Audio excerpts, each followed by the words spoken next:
Anti biotic کے کچھ side effect بھی ہوتے ہیں، لیکن یاد رکھیے کہ سائیڈ ایفیکٹ کی بات مین ایفیکٹ کے بعد آنی چاہیے۔ سب سے پہلے تو یہ دیکھیں مرض صحیح ہوا یا نہیں ہوا۔ اگر جو بیماریاں ہوتی ہیں خاص طور پہ بخار کے ساتھ، تو زیادہ تر اس میں اس بات کا امکان ہے کہ وہ کوئی انفیکشن ہو سکتا ہے، اور ہم سب یہ جانتے ہیں کہ اگر کسی قسم کا انفیکشن ہو تو اس جراثیم کو، وہ جس بھی قسم ہو، اس کو مارنا ضروری ہے تمام دوسری علامات کے علاج کے علاوہ۔ یہاں میں گوش گزار کرانا چاہتا ہوں کہ پاکستان کے اندر 70% جو انفیکشن ہوتے ہیں وہ وائرسز کی وجہ سے ہوتے ہیں۔ یہ وہ جرثومے ہوتے ہیں کہ جن کو مارنے کے لیے اینٹی بائیوٹک کا استعمال بہت کم کیا جاتا ہے۔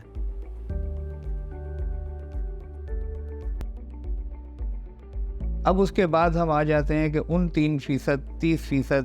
امراض پر کہ جو بیکٹیریا کی وجہ سے ہوتے ہیں۔ یہ وہ جراثیم ہوتے ہیں کہ جو شدید تکلیف پہنچا سکتے ہیں اگر ان کا علاج صحیح اور بروقت نہ کیا جائے۔ اب اس میں ہوتا ہے کہ وقت کے ساتھ ساتھ وہ جس عضو کو متاثر کرتے ہیں اس کو کمزور کر دیتے ہیں، اور اگر ان جراثیم کو نہ مارا جائے تو وہ پھر ایک نہ ختم ہونے والا سلسلہ شروع ہو جاتا ہے، اور جو ابتدائی مرض ہے وہ پھر طویل دورانیہ کا مرض ہو جاتا ہے، اور جس حصے کو وہ متاثر کرتا ہے وہ ناکارہ بھی بنا سکتا ہے۔ ایسے تمام امراض کے لیے ایسے جراثیموں کو مارنا ضروری ہے، جس کے لیے کہ اینٹی بائیوٹک کی ادویات استعمال کرنی چاہیے۔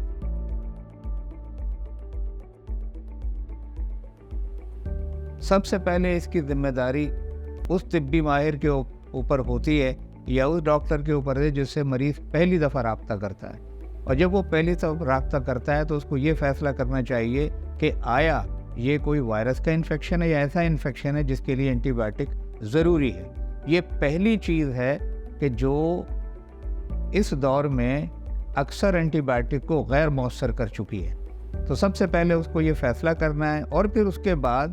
ایسی اینٹی بائیوٹک کا چناؤ کرنا ہے کہ جو اس بیماری کے جراثیم کے لیے مؤثر ثابت ہو۔ یاد رکھیے گا کہ ہمارے ہاں تقریباً 50 سے 60% میں یا تقریباً نصف جو انفیکشن ہے وہ گلے سے تعلق رکھتے ہیں، گلے اور ہوا کی نالی سے، اور اس میں اگر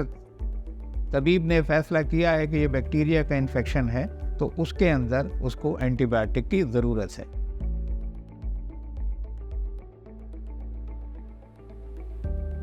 اینٹی بائیوٹک جب بھی لکھی جاتی ہے، کیونکہ ہم نے عام طور پہ دیکھا ہے کہ جنرل پریکٹیشنر یا فیملی فزیشین وغیرہ ہے، وہ فقط 3 دن کے لیے اینٹی بائیوٹک دیتے ہیں، ٹھیک ہے، اور یہ دورانیہ اس کو جراثیم کو مارنے کے لیے ناکافی ہے۔ اچھا، طبیعت جو صحیح ہوتی ہے مریض کی وہ اس لیے صحیح ہوتی ہے کہ وہ وائرس کا انفیکشن ہوتا ہے اپنے وقت سے صحیح ہو جاتا ہے، لیکن اس سے سب سے خطرناک بات یہ ہے کہ اگر کسی کو فقط 3 دن کے لیے آپ نے اینٹی بائیوٹک دی ہے تو اس اینٹی بائیوٹک کے خلاف جو ہے ایک جسے کہتے ہیں کہ ریزسٹنس پیدا ہو جاتا ہے، اور پھر وہ افیکٹو نہیں رہتی۔ اگر تشخیص صحیح ہے تو اس میں کم از کم 5 دن یا زیادہ سے زیادہ 7 دن تک اینٹی بائیوٹک دینا بے انتہا ضروری ہے، اور اسی ڈوز میں جو کہ تحقیق نے ثابت کیا ہے کہ وہ مناسب ہیں۔ یاد رکھیے گا یہ ڈوزیج رجیم جو میں نے بتائی ہے، یہ جو میں نے دوا کا آپ کے سامنے جو معمول رکھا ہے، یہ عام طور پہ ان مریضوں کے لیے ہے جو کہ اطمینان کے ساتھ اور جسے کہتے ہیں سکون کے ساتھ گھر میں ٹریٹ کیے جا سکتے ہیں۔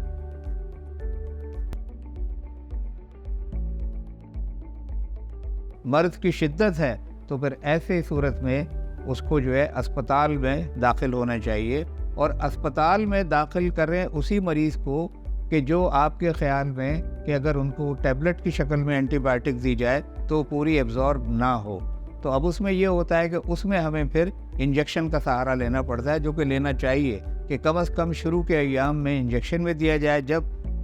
مرض صحیح ہو جائے تو پھر اس کے بعد آپ اس کو منہ سے دوا دے دیں اور اس میں گھر کو واپس بھیج سکتے ہیں۔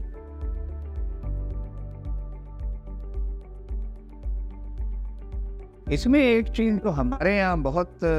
عام ہے، اور وہ یہ ہے کہ جب کوئی بیمار ہوتا ہے تو وہ ڈاکٹر سے مشورہ کرنے سے پہلے زیادہ تر یہ ہوتا ہے کہ اپنے ماضی کے تجربے سے مستفید ہونے کی کوشش کرتا ہے، یا دوسرا یہ ہے کہ دوسرے لوگوں سے پوچھ لیتا ہے، ٹھیک ہے۔ دوسرے لوگوں میں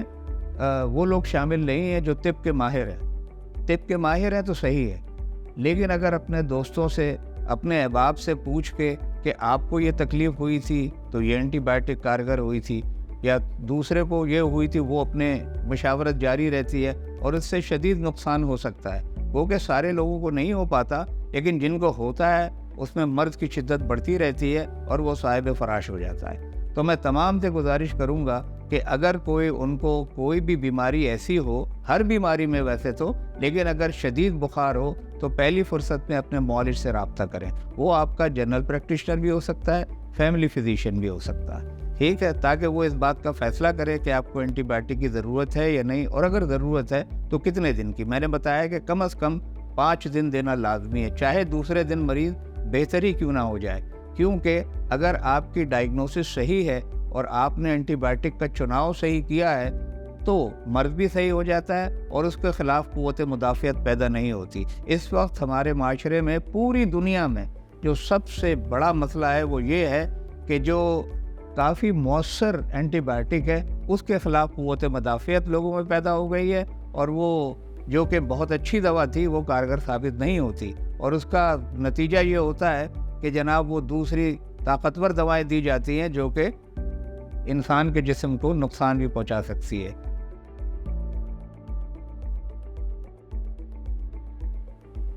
اینٹی بائیوٹک کے کچھ سائیڈ ایفیکٹ بھی ہوتے ہیں، لیکن یاد رکھیے کہ سائیڈ ایفیکٹ کی بات مین ایفیکٹ کے بعد آنی چاہیے۔ سب سے پہلے تو یہ دیکھیں مرض صحیح ہوا یا نہیں ہوا۔ جب آپ کی تشخیص صحیح ہوتی ہے اور صحیح دوا صحیح وقت پہ صحیح دورانیہ میں دی جائے تو پھر اس کی کوئی سائیڈ ایفیکٹ نہیں ہوتے۔ سائیڈ ایفیکٹ اسی وقت آتے ہیں جب کہ آپ کی تشخیص غلط ہو اور اینٹی بائیوٹک جو ہے اس کا چناؤ غلط ہو۔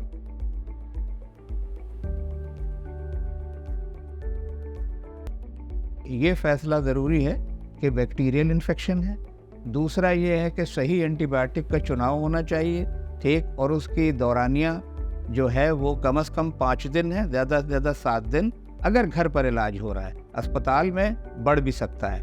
بہت ہی 70% سے زائد وائرسز ایسے ہیں جن کے انفیکشن کی وجہ سے کوئی اینٹی بائیوٹک نہیں دیتے، کم ایسے ہیں جن کے خلاف ایسی ادویات موجود ہیں کہ جو اس وائرس کو کل کرنے کے لیے ہوتی ہیں۔ تیسری اہم بات یہ ہے کہ مشاورت آپ اپنے طبیب سے کریں، آپ اپنے ڈاکٹر سے کریں، اور اگر فون پہ رابطہ کر رہے ہیں، سوشل میڈیا پہ رابطہ کر رہے ہیں، تو اگر وہ ڈاکٹر ہے تو بہتر ہے، چاہے اس کو بنفس نفیس نہ بھی دکھائیں، لیکن بہتر تو یہ ہے کسی کو دکھائیں، اسی سے مشاورت کریں۔ دیگر لوگوں سے جن کا اس شعبے سے کوئی تعلق نہیں ہے، ان کے جو تجربات ہیں اس سے مستفید ہونے کی ضرورت نہیں ہے، اس سے آپ کے صحت کو خطرہ ہو سکتا ہے۔ تو یہ تمام باتیں میں آپ کے گوشے گزار کرانا چاہتا تھا۔ ہم سب جانتے ہیں کہ پاکستان میں ابھی بھی ایسی بیماریاں جو ایک دوسرے سے پھیلتی ہیں، ٹھیک، ان کا تناسب 50% اور کچھ کا 50% سے زیادہ ہے، جن کو ہم طبی اصطلاح میں کہتے ہیں کہ کمیونیکیبل ڈیزیزز، جو ایک سے دوسرے کو لگتی ہیں، کھانے پینے سے لگ سکتی ہیں، فضا میں لگ سکتی ہیں، اور وہ بیماریاں جو کہ اس سے نہیں لگتی، جیسے شوگر کا مرض ہے، بلڈ پریشر کا مرض ہے، دل کا مرض ہے، وہ 50% یا اس سے کم ہے، جبکہ بقیہ دنیا میں جو انفیکشنز ہیں، یعنی جو جراثیم، بیکٹیریا، وائرس سے ہوتے ہیں، ان کی تعداد کم ہوتی جا رہی ہے، اور وہ بیماریاں جو جراثیم سے نہیں پھیلتے ہیں بڑھتی جا رہی ہے۔ لہٰذا اس کا خیال بہت ضروری ہے۔ جو باتیں میں نے آپ کو بتائی ہیں اس کے بارے میں آپ سوچئے گا اور عمل کرنے کی کوشش کریں۔